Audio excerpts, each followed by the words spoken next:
স্ত্রী হবে কেমন? কোমল, নমনীয়, শুনবে, আনুগত্য করবে। যে কথাগুলো কোরআন সুন্নাহর মধ্যে আছে এগুলো শুনবে, আনুগত্য করবে, স্বামীর সম্মান বুঝবে।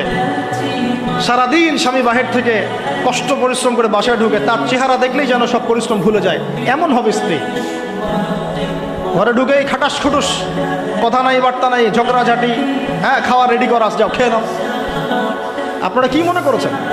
নবী করিম সাল্লাল্লাহু আলাইহি ওয়াসাল্লাম বলেছেন, আল্লাহর পরে যদি আমি কাউকে সেজদা করার আদেশ করতাম, আমি মেয়েদেরকে বলতাম তারা যেন স্বামীদেরকে সেজদা করে। এখন তো আপনারা সব তসলিমা নাসরিনের ফ্যান হয়ে বসে আছে। ওরা আপনাদেরকে ব্রেইন ওয়াশ করে দিয়েছে। সব ক্ষেত্রে সমান অধিকারের কথা আপনাকে কে বলেছে? কোন কোন ক্ষেত্রে আপনাকে অগ্রাধিকার দেওয়া হয়েছে। আপনি খুঁজছেন সমান অধিকার, আর ইসলাম দিয়েছে অগ্রাধিকার। কত বোকা আপনি! কমন সেন্স নাই, ননসেন্স। বাসায় ঘরে ঘরে প্রবলেমসগুলো চলতেছে, ঘরে ঘরে। কেন এত বেসবর? কেন এত আনুগত্যহীনতা? কেন